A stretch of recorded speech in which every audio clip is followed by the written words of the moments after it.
Dios les bendiga, mis amados hermanos que están conectándose, los que se han de conectar. Es un privilegio poder traer la enseñanza, la palabra de Dios. Y de nuevo, pues Dios bendiga a todos aquellos que, aún después que ya se termine la grabación, quedarán conectándose y escuchando este estudio que en esta noche el Señor me ha dado para que podamos entender un poco más las Escrituras. Y el tema de esta noche es la naturaleza de Dios. Vamos a orar y gracias por todos aquellos que ya se están conectando. Oramos, Padre, te damos gloria y honra, poder y alabanza porque solamente a ti te pertenece, Señor. En esta hora, Padre, que tu palabra va a ser expuesta, usa mi vida para bendición, mi Dios, y que cada oyente, Señor, cada hermano, cada amigo que esté escuchando este tema, Señor, sea de bendición a su vida. Permita, mi Dios, que sea su Espíritu Santo guiándonos a toda verdad, a toda justicia. Señor, háblanos a través de su palabra y que podamos, Padre eterno, estar confiados en ti, en tu infinita misericordia y bondad y amor. A ti sea toda la gloria y la honra por los siglos de los siglos. Amén, Señor, y amén. Este tema comienza con Génesis. En el capítulo 1 vamos a leer el verso 26. No se olvide que mi recomendación es siempre que usted tenga lápiz, papel, para que pueda anotar los versículos bíblicos y al terminar la enseñanza usted pueda quedar revisando el material que va a estar anotando en su libreta. Así que vamos a comenzar con Génesis 1, versículo 26. Dice la palabra del Señor en el nombre del Padre, del Hijo y del Espíritu Santo. Entonces dijo Dios, hagamos al hombre a nuestra imagen, conforme a nuestra semejanza, y señorees en los peces del mar, en las aves de los cielos, en las bestias, en toda la tierra, y en todo animal que se arrastra sobre la tierra. Este es el momento cuando Dios toma este barro, le da forma y hace el primer ser humano que aparece en la escritura llamado Adán. En estos tres primeros capítulos de Génesis nosotros encontramos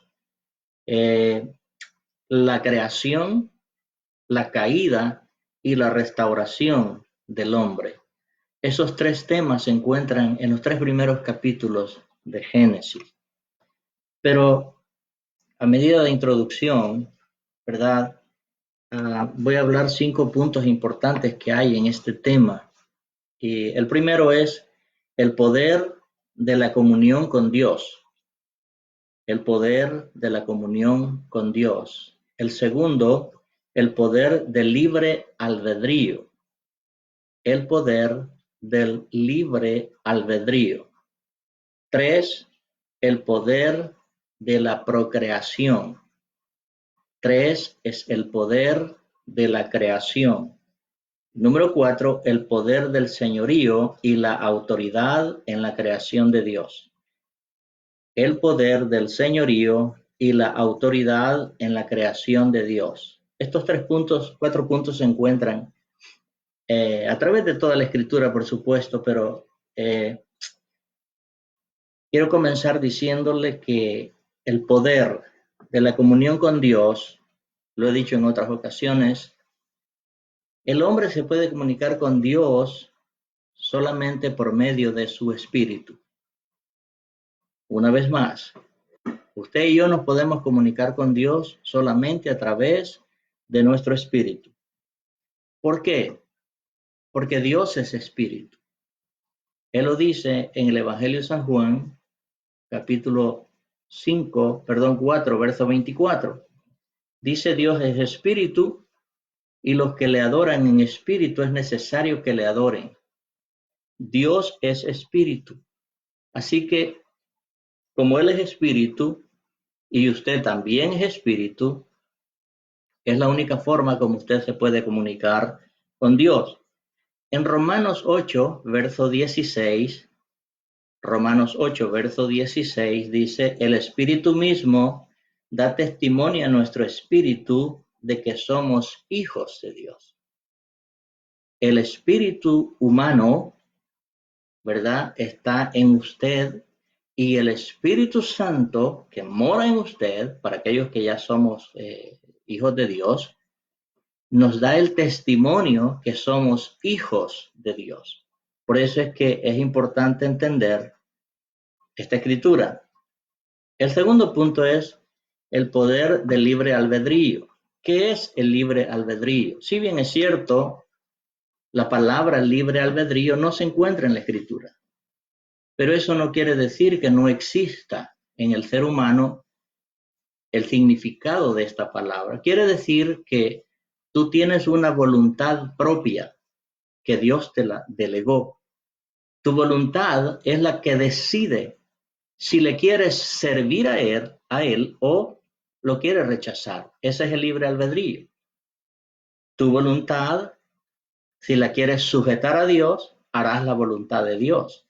Si no la quieres sujetar a Dios, pues harás tu propia voluntad. Y eso trae consecuencias también eternas. Las vamos a ver un poco más adelante. Ahora bien, si el hombre decide tomar su propia decisión, Dios no va a decirle no lo hagas, porque no busca que tú lo hagas forzado, el servirle a Él, sino que lo hagas voluntariamente porque tú reconoces en tu ser que necesitas a Dios. Dios te bendiga, Víctor, Dios te bendiga, Betty.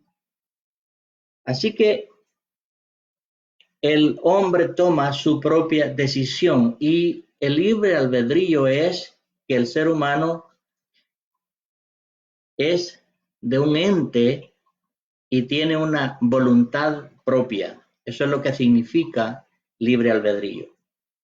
Tiene el poder de tomar sus propias decisiones. Dios le dio en los versos del capítulo 3, Él encuentra y dice al hombre que puede tomar de todo lo que está en el huerto, pero Él le dio las restricciones, las advertencias y el resultado si él desobedecía. O sea, Dios pone unos parámetros de lo que se puede hacer o lo que no se puede hacer.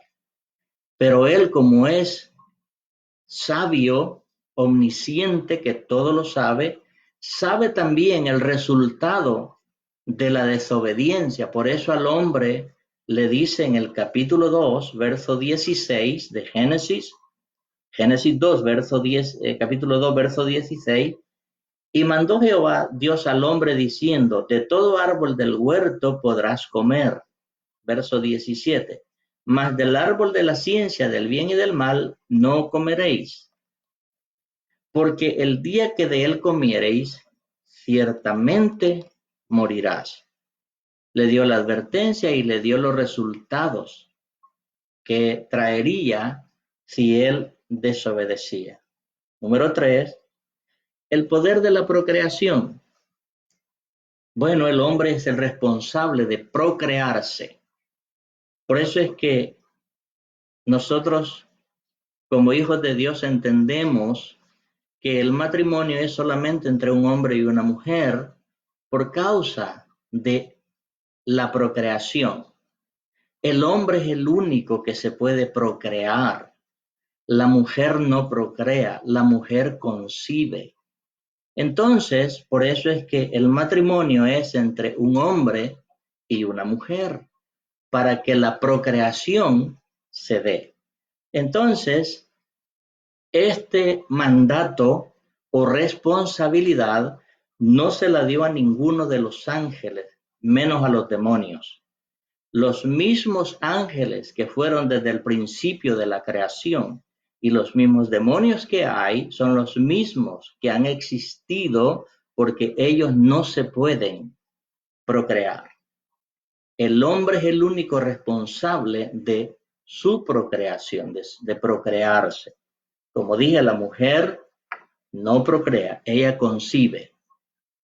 Y como cuarto, el señorío y autoridad en la creación. Según el Salmo 8, o Salmo 8, ¿verdad? En ese salmo encontramos la autoridad que Dios delega al hombre. Y en el Salmo 8, verso 4 dice de esta manera: digo, ¿qué es el hombre para que tengas de él memoria y el hijo del hombre para que le visites? Le has hecho poco menor que los ángeles y lo coronaste de gloria y de honra. Le hiciste señorear sobre las obras de tus manos, todo lo pusiste debajo de sus pies. La responsabilidad que el ser humano adquiere es grande delante de Dios. Nosotros somos responsables de lo que pase no solamente a nuestra vida, sino al mismo planeta. Es una responsabilidad de todo ser humano. Se lo dio al principio. Entonces vemos que estos 4 puntos son importantes conocerlos. Esto es a manera de introducción. Así que la pregunta sería: ¿qué sucedió en el ser humano cuando pecó? Cuando cometió alta traición contra Dios. ¿Qué sucedió en el espíritu? ¿Qué sucedió en el alma? ¿Qué sucedió en el cuerpo? Algo pasó. Lo vamos a descubrir. La Biblia dice que nosotros somos un ser tripartito. Recuerde que estoy enseñando la naturaleza de Dios. Todavía no la he tocado. Pero quiero que entienda cómo somos nosotros para que luego podamos entender cómo es Dios. En Primera de Tesalonicenses capítulo 5, verso 23, es un verso bien conocido.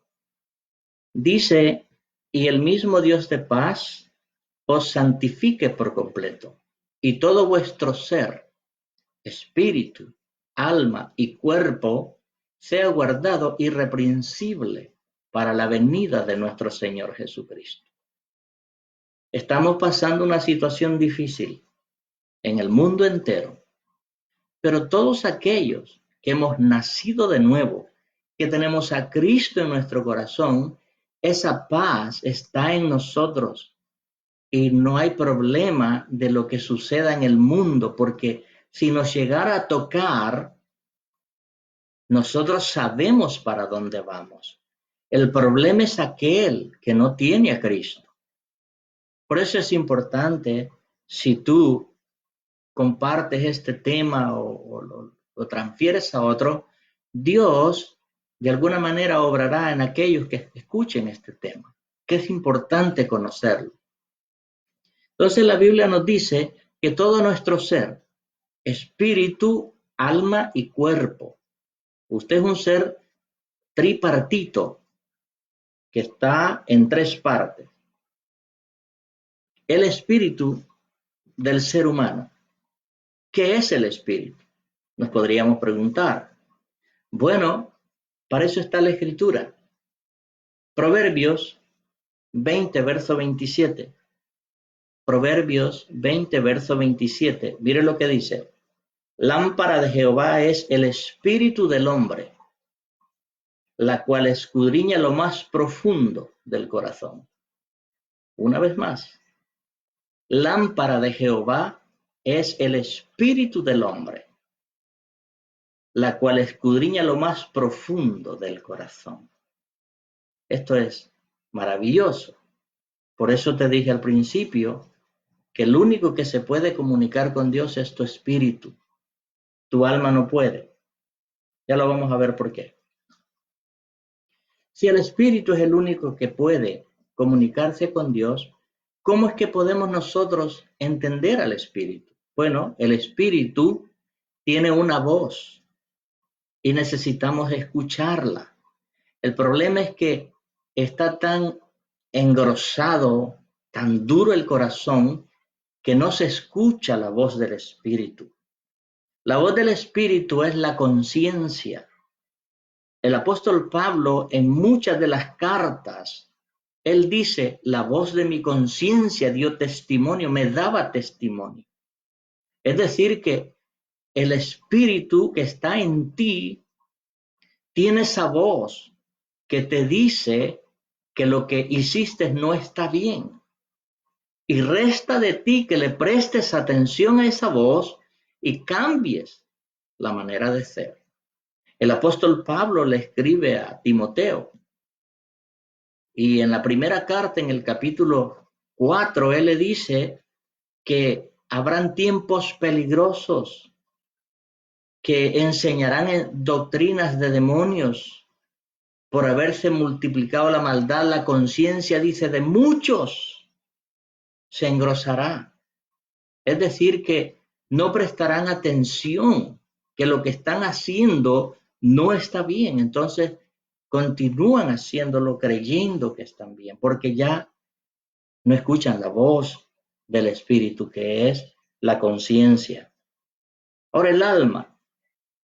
¿Qué es el alma en usted y en mí? Algunos enseñan que el alma es la mente, que es el cerebro. No, amado amigo y hermano. El cerebro no es el alma. El cerebro es un músculo que cuando usted muere, él también muere, pero el alma no muere. Veamos entonces que el alma, en el alma es donde está la mente. En el alma es donde están los pensamientos, están las emociones. Y en el alma es donde se toman las decisiones. El alma también tiene una forma de comunicarse con nosotros, con el ser humano, y se llama razón. La razón es la voz del alma. La razón es la voz del alma. Por eso es que Dios la puso en nosotros para que razonemos las cosas. No es por gusto. El problema es que a veces el alma dice es que yo no siento a Dios. En ninguna parte de la escritura diga o dice que tú para saber que Dios es real lo tienes que sentir. No existe ni un versículo bíblico. A Él únicamente le tienes que creer que Él es real. Por eso dice que por la fe en la palabra es que nosotros nos convertimos en hijos de Dios. Entonces, en el alma, como dije, es donde se toman estas decisiones. Y el 99.9 de las personas que están en las cárceles fue porque un día tomaron una decisión y la tomaron mal. Y por eso están en ese lugar. Porque no razonaron, no pensaron las consecuencias que podían venir si cometían tal fechoría o no. Pero la razón nos ayuda a eso, a entender. Ahora, ¿qué es el cuerpo? El cuerpo es el vehículo que usa el espíritu y el alma para transportarte. ¿Por qué? Porque el espíritu le diríamos, el equipaje para poder morar en esta tierra. Por ejemplo, cuando alguien quiere ir a la luna, necesita ponerse un traje especial para llegar a esas dimensiones en la luna. Se le llama el traje espacial, por supuesto. Pues a nosotros, para estar en esta tierra, en este planeta, nos dio este cuerpo. Ahora, este cuerpo, ¿verdad? Tiene una forma de comunicarse, que son los 5 sentidos. Los 5 sentidos es el oído, la vista, el olfato, el tacto, el gusto o el paladar, se lo conoce también. Por medio de estos 5 sentidos es que nosotros adquirimos el conocimiento exterior y lo traemos a nuestro interior y usamos, en ese caso, la inteligencia para poder aprender. El problema es que estos 5 sentidos, en vez de que sean nuestros siervos, se convierten en nuestros amos. Todo lo que vemos, lo queremos. Todo lo que oímos, no le prestamos atención y podemos levantar una calumnia. Lo que tocamos lo queremos traer con nosotros. Es decir, es la forma que nosotros necesitamos conocer cómo somos, primeramente. El problema es cuando estos sentidos, como dije, en vez de que sean nuestros siervos, se convierten en nuestros amos. Cuando Dios creó al hombre, le dio todo para que lo gobernara, lo hizo Señor por debajo de él. Pero, ¿qué pasó en Génesis 3? Como dije al principio, en los 3 primeros capítulos se encuentra la creación, la caída y la redención del hombre. Dios entonces provee, como dije, una redención. Cuando nosotros leemos la historia de la caída del hombre en el capítulo 3, vemos que fue engañado. Y al ser engañado, pues inmediatamente entra una naturaleza que no le pertenecía al hombre. La naturaleza de Dios es pura y santa. La naturaleza de Satanás es, dice la Escritura, que es pecado, es muerte. Entonces necesitamos nosotros conocer cuál es la naturaleza que hay en nosotros. La naturaleza de Dios es santa, la naturaleza de Dios es muerte, y la naturaleza que nosotros tenemos, fuimos participantes de cualquiera de esas dos naturalezas. Lo vamos a ver un poco más adelante.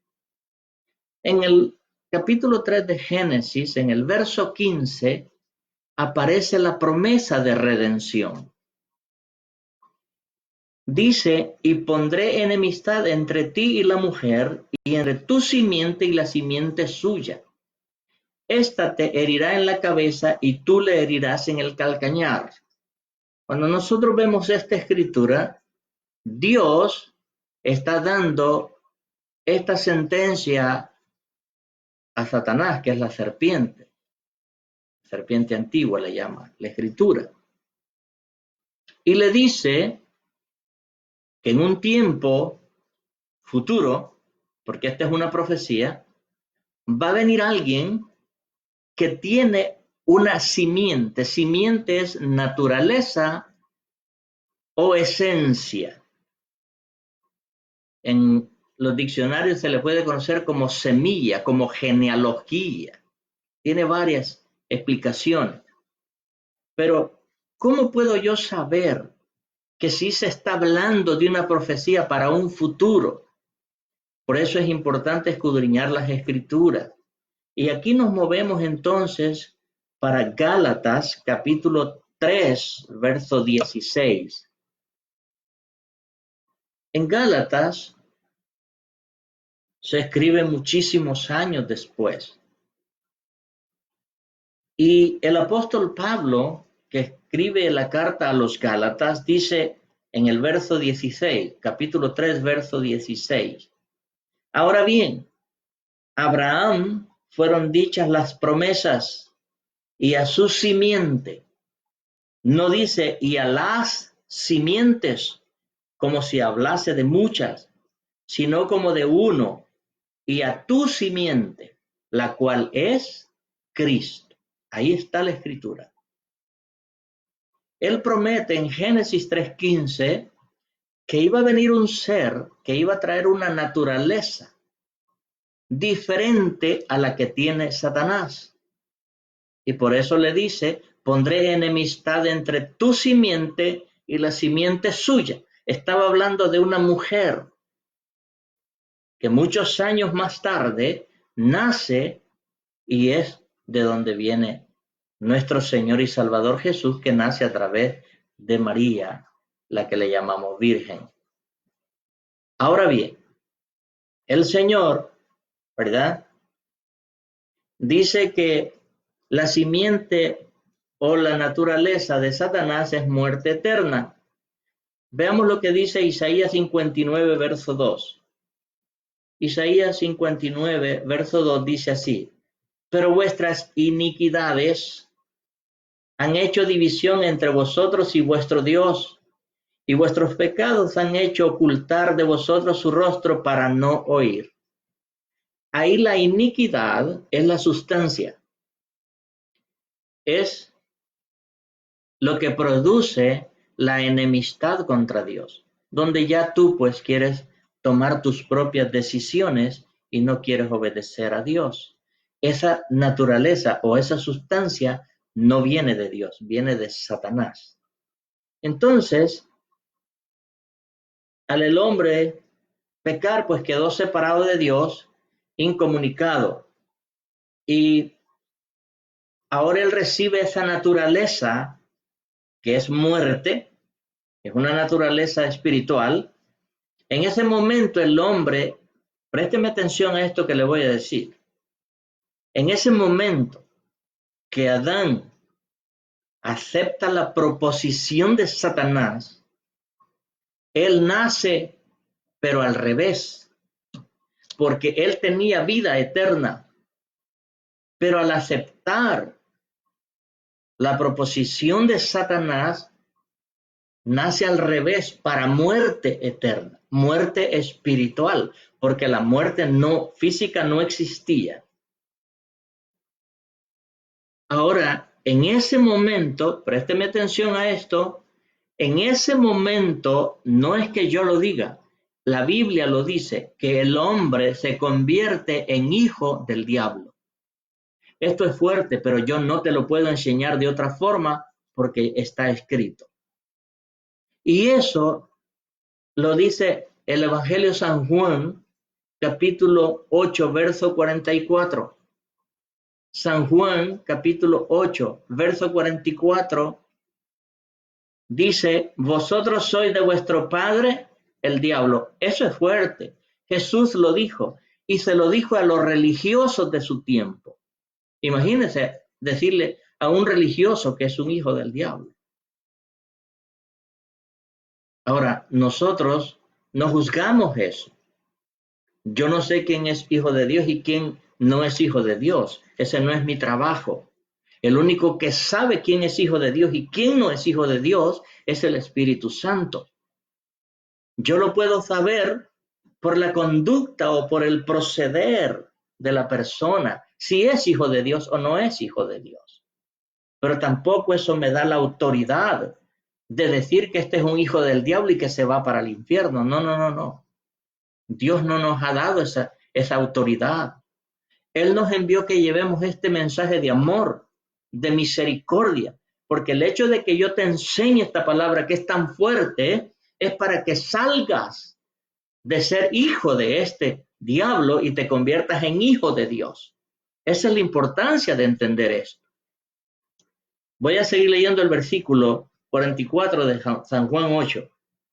Dice, y vosotros sois de vuestro padre el diablo, y los deseos de vuestro padre queréis hacer.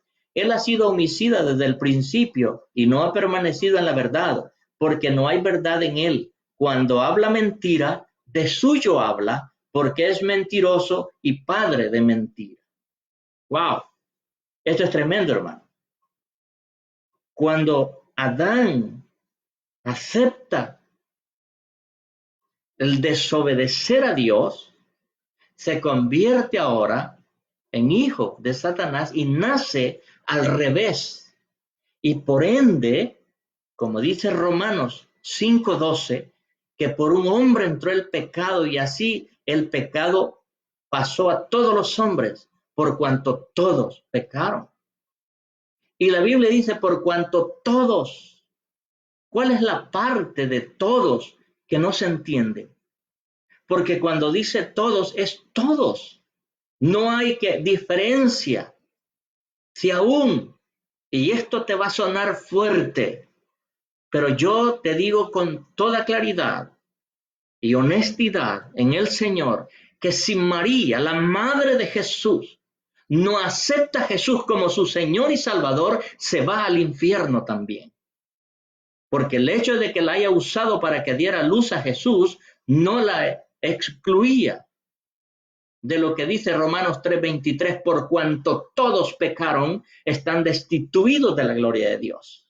De nuevo la pregunta, ¿cuál de lo que dice todos no se entiende?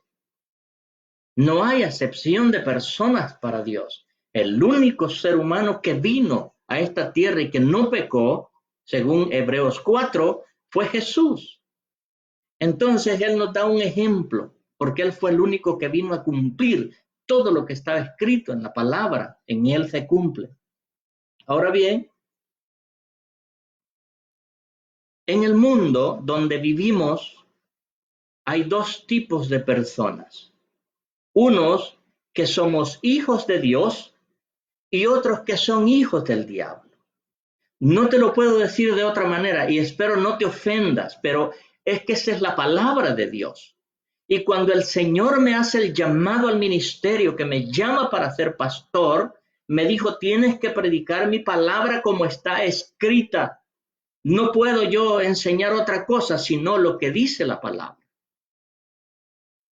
Anote este versículo bíblico que está en la primera carta de Juan, capítulo 3, verso 9 y 10.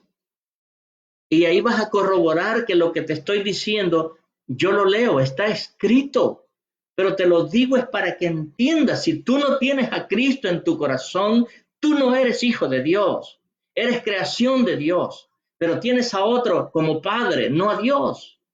Mira lo que dice Primera de Juan, capítulo 3, verso 9. Todo aquel que es nacido de Dios no practica el pecado, porque la simiente, mira lo maravilloso de esto. En Génesis 3:15 dijo que iba a poner una simiente que iba a ir en oposición a la simiente de Satanás. Entonces la simiente de la cual nosotros participamos es de la simiente de Dios, de su naturaleza. Cuando nos convertimos a Cristo, venimos a ser parte de su naturaleza. Sigamos leyendo. Dice, porque la simiente de Dios permanece en él y no puede pecar porque es nacido de Dios. Verso 10. En esto se manifiestan los hijos de Dios y los hijos del diablo. Todo aquel que no hace justicia y no ama a su hermano, no es de Dios. Ahí está escrito. Ahora, ¿tú quieres librarte de eso? Es maravilloso, porque solo aceptas a Cristo como tu Señor y Salvador, y entonces Dios viene, como dice en Apocalipsis 3, a morar en ti a través de su Espíritu Santo. Ahora, el apóstol Pedro también nos dice en la segunda carta, en el capítulo 1, versos 3 y 4, dice de esta manera, gloria a ti, Señor, como todas las cosas que pertenecen a la vida y a la piedad, nos han sido dadas por su divino poder, mediante el conocimiento de aquel que nos llamó por su gloria y excelencia, por medio de las cuales nos ha dado preciosas y grandísimas promesas, para que por ella llegases a ser participantes de la naturaleza divina. Eso es lo que recibes cuando vienes a Cristo. Por eso el Señor, si nos permite dar estos estudios bíblicos, por eso digo a todos los que estén viendo en esta plataforma, si no tienes Biblia, consíguete una, porque es importante que conozcas quién es el Dios al que le servimos, quién es Cristo, el que nos dio la salvación, y quién es el Espíritu Santo que nos guía a toda verdad y a toda justicia. Ahora, esta porción que acabo de leer, ¿verdad?, se puede aplicar cuando el apóstol Pablo nos habla de que no nos unamos a yugo desigual. ¿Qué es esto de no unirnos en yugos desiguales? Bueno, te lo voy a explicar. Por ejemplo, un cristiano se enamora de una muchacha que no es cristiana, que es del mundo, que su padre es Satanás, y se casa. Tú como cristiano, tú tienes un padre que se llama Dios, y te uniste a alguien que el padre que ella tiene es Satanás. Así es que mira la clase de suegro que te vas a calar. Y viceversa. Si la mujer se enamora de una persona del mundo que no tiene a Cristo, su padre es Satanás. Y para visitarlo vas a tener que ir al infierno. Por eso la Biblia es clara. Dice, no te unas a yugo desigual. Y qué maravilloso es cuando los dos son cristianos, hijos de Dios, los dos tienen el mismo Padre. Y esa es una bendición. Así que, amados, espero que esta expresión te sirva de que tomes una buena decisión. Posiblemente puedas decir, bueno, es que ya me estoy quedando sola. Ora a Dios y Él te proveerá. Hay un contraste entre la vida eterna y la condenación eterna. Las dos son eternas, pero tú tienes el libre albedrío de tomar la decisión dónde pasarás la eternidad. Ese es el libre albedrío. Tú eres el único que decide dónde pasar la eternidad, porque las dos son eternas. Es vida eterna y condenación eterna. El problema es que en una, la gloria es eterna con Dios y la otra es eterna, pero es condenación en el lago de fuego, en el infierno. Por eso es importante que tú entiendas lo que vas a hacer con tu vida, dónde vas a pasar tu eternidad, con Dios o separado de Dios en un tormento eterno. El plan de Dios siempre ha sido salvar a la humanidad. Ese es el plan de Dios.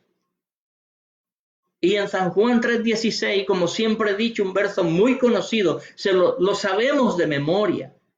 Pero no es solamente saberlo de memoria, sino entender lo que ahí está implícito en ese verso. Ahí dice, porque de tal manera amó Dios al mundo, que dio a su Hijo unigénito para que todo aquel que en Él cree no se pierda, mas tenga vida eterna.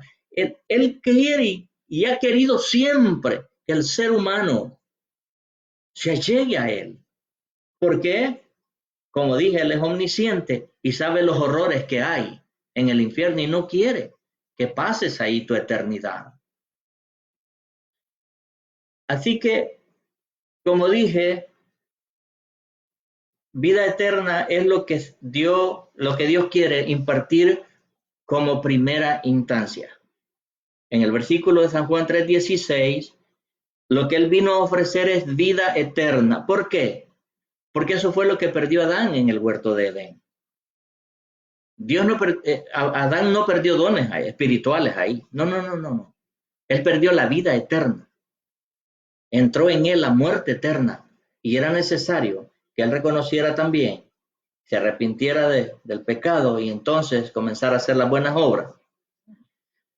Veamos cómo suceden entonces las cosas cuando Dios quiere acercarse al ser humano. En toda la escritura vemos que al hombre que llama para darle una promesa maravillosa fue Abraham. Y conocemos la historia, los que ya hemos nacido de nuevo. Le dijo que iba a ser padre, que iba a ser de bendición a muchas familias. Y hasta hoy esa promesa está cumplida y se sigue cumpliendo. Pero luego Dios llama a otro hombre llamado Moisés. Y él no quería ir, pero Dios le dice, bueno, tengo a tu hermano. Entonces, mire los pasos que Dios usa. Para hacer un pueblo bendecido, llamó a Abraham. Tiene el estirpe, la procreación. Luego nace Moisés. Moisés se va al desierto, lo llama el Señor y le dice, mira, yo te voy a hablar a ti, tú le hablas a Aarón tu hermano y Aarón que le hable al pueblo. 3 pasos. Dios, Moisés, Aarón, al pueblo. 3 pasos. Pero luego el tiempo siguió y vinieron los profetas. Los profetas escuchaban la voz de Dios y el profeta la dice al pueblo. Ya eran dos pasos. Dios, el profeta, al pueblo.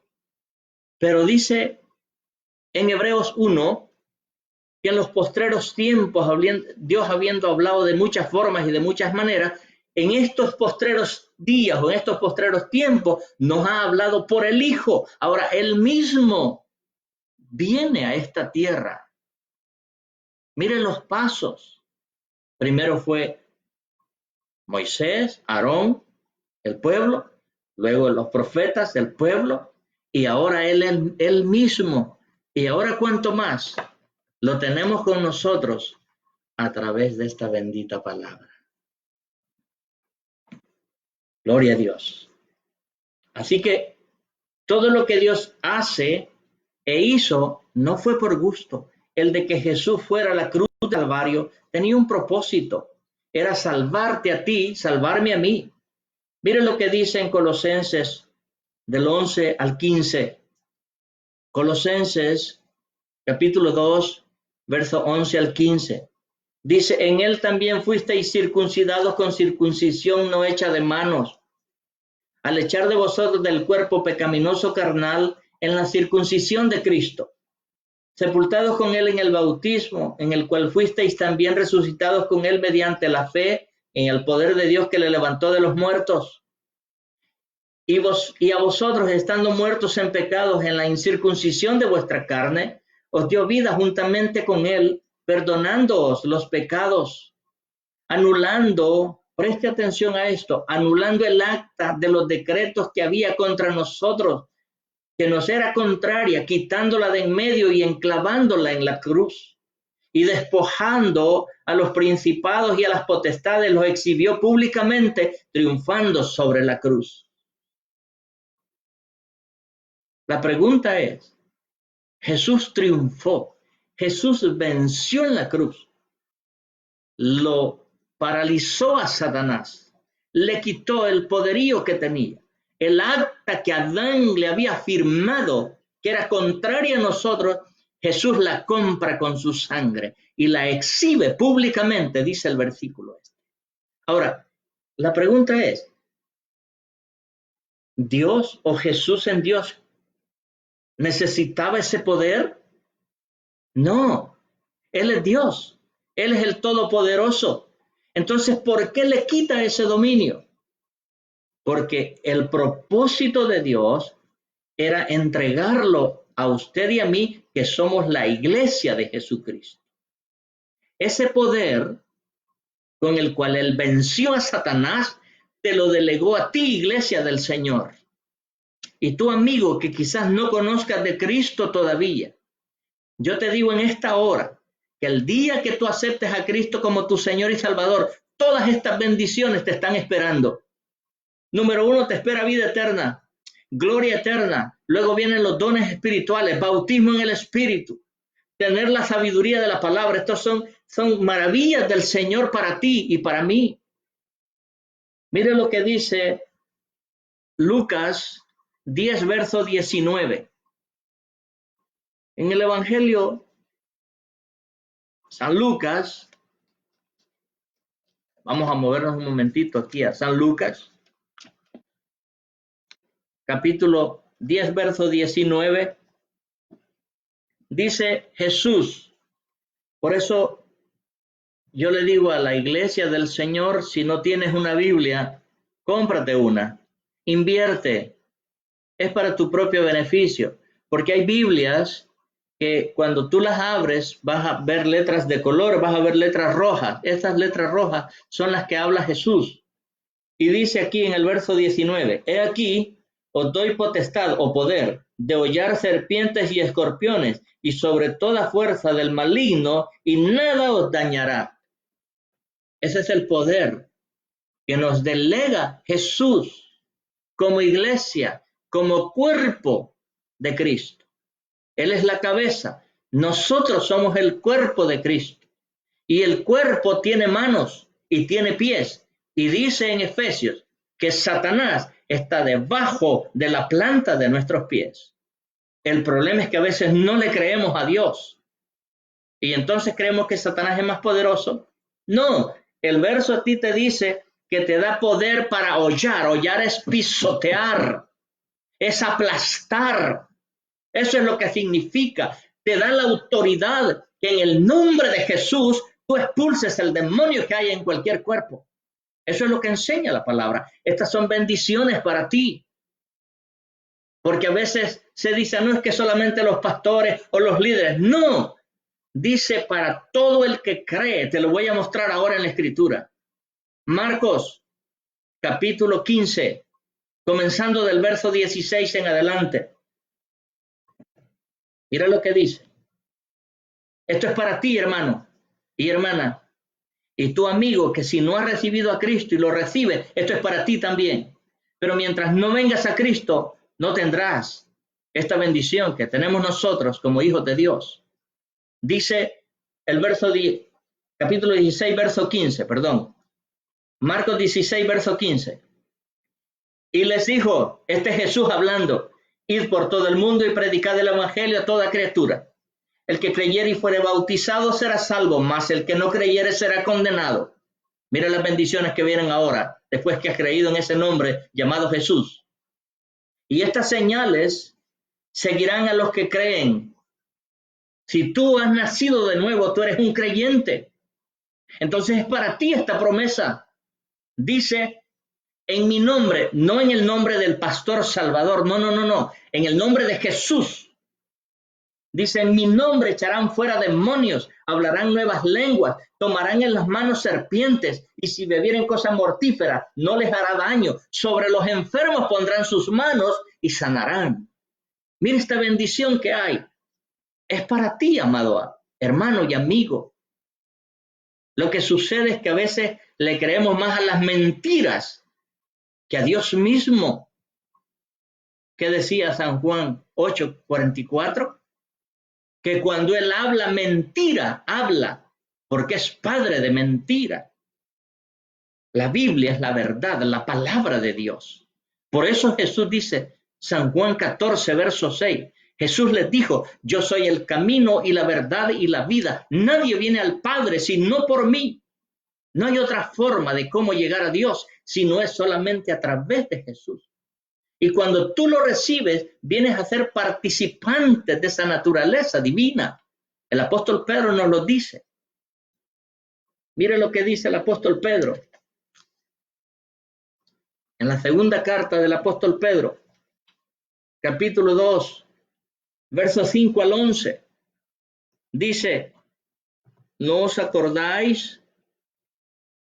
Perdón, amado, tengo otra cita bíblica ahora. Dice que somos participantes de las promesas divinas. Ya le había dado la cita bíblica. Pero dice que Él nos hizo participantes de esa naturaleza divina. ¿Para qué? ¿Para que la escondamos? No, para que con tu actitud o proceder sepas y la gente que te ve sepa que tú eres un hijo o una hija de Dios. Va a ver la diferencia a causa de esa naturaleza que Dios pone en ti. ¿Cuánto más? Cuando en medio de toda esta dificultad que está pasando el mundo entero a causa de desobediencia, no es Dios el culpable. El cristiano, el Hijo de Dios, ¿sabe lo que nos toca?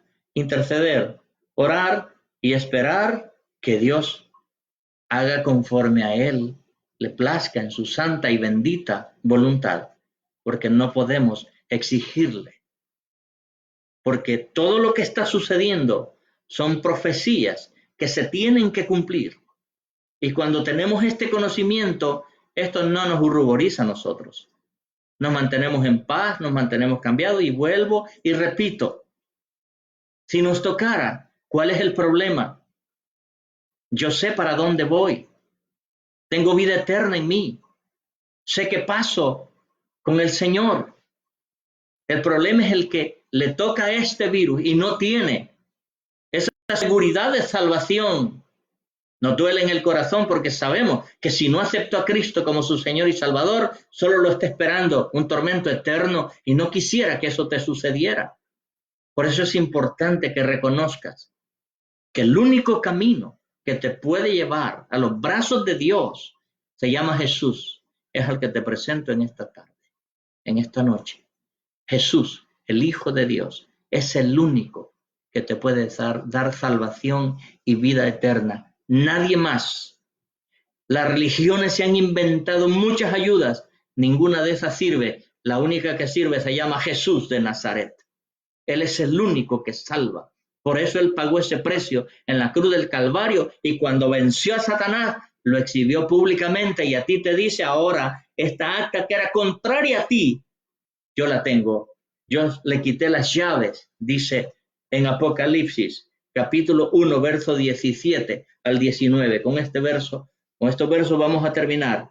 Dice desde el verso 17 al 19, Juan el apóstol dice, cuando le vi caí como muerto a sus pies, y él, este Jesús que pone su mano, dice, puso su diestra sobre mí, diciéndome, no temas, yo soy el primero y el último, y el que vivo y estuve muerto, mas he aquí que yo vivo por los siglos de los siglos, amén.